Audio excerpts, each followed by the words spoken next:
Hello, everyone. I'm Bob Harkins, founder of the Story Hangar Podcast Network.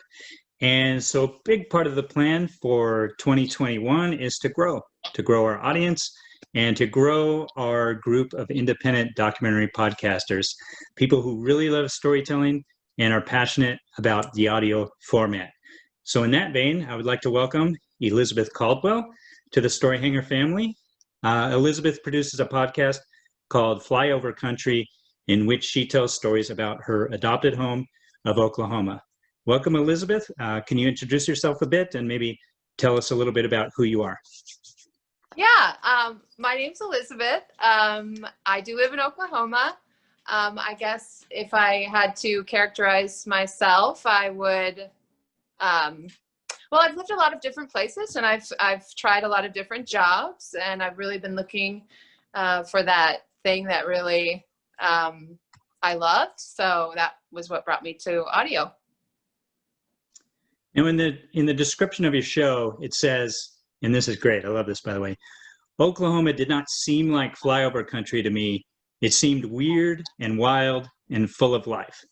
So I'm curious about the genesis of the show, the Flyover Country, why you decided to make this the focus of a podcast. Well, because of that term, flyover country, I thought it was a rather insulting term, really, because there's millions of people who live here and have really rich and complex lives. And I thought that that was insulting. I don't think you can really describe any place like that fairly. So I wanted to play off of that idea. And my hope was that the stories would be interesting enough to where you would think, oh, no, this isn't flyover country. That was my hope. Yeah. Yeah, it's kind of dismissive, right? It's like people don't go there. They just, the term itself, you fly right over to somewhere better is sort of the implication. But you've found, even the episodes you've produced so far, you've found a lot of pretty cool and interesting stories. What has struck you so far, like that really excited you?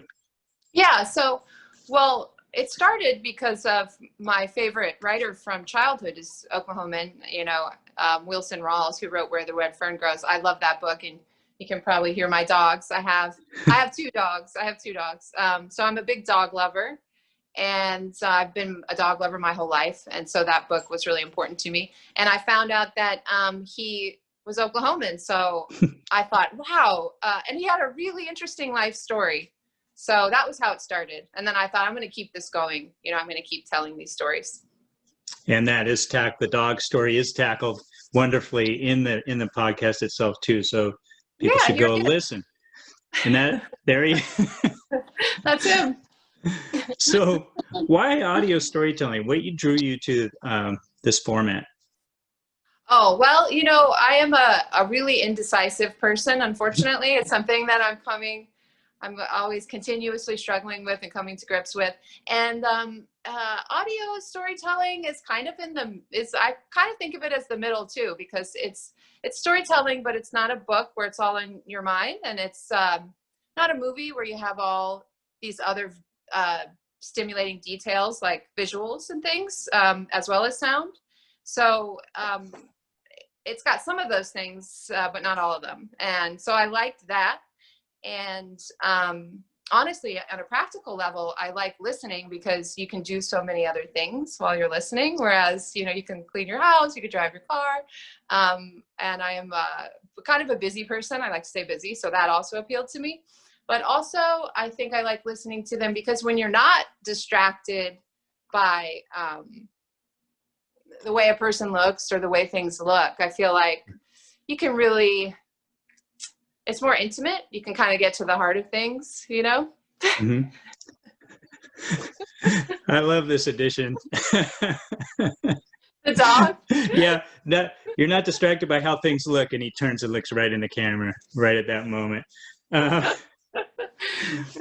What have you learned so far in this journey from podcasting in general, and then specifically from producing your show?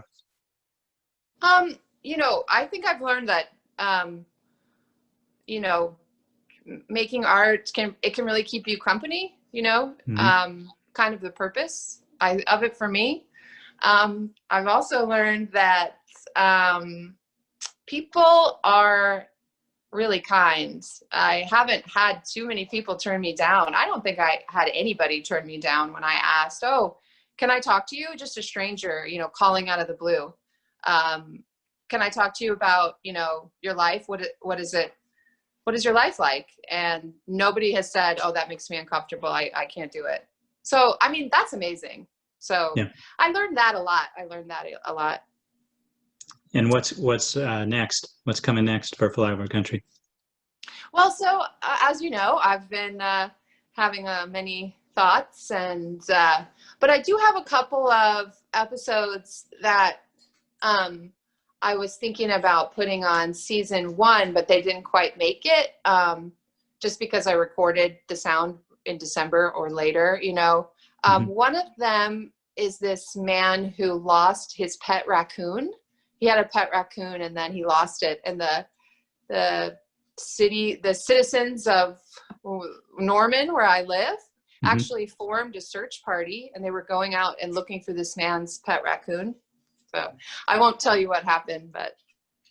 How do you distinguish a pet raccoon from did he have a collar?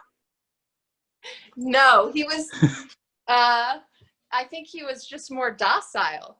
Okay. And he was bigger because he had eaten a lot of people food rather than raccoon food. All right. Looking forward to that. And Yeah. And we have to, because he's been a guest, what's your dog's name? Oh, well, his name is Wimpy. Wimpy. Okay. His name is Wimpy because he was basically a stray. And when I found him, he just wanted to go outside all the time, so he'd cry. So I called him Wimpy. Great. Yeah. Well, welcome, Wimpy. Welcome, Elizabeth. The podcast is available wherever you can get podcasts, right? Apple, Yes. Spotify, everywhere. And Flyover Country, you have a website as well. And you have a page up on storyhanger.com/Flyover Country, where we'll have lots more information about Elizabeth and her show there. So Thank you, everybody. And welcome to Story Hanger, Elizabeth. Thank you.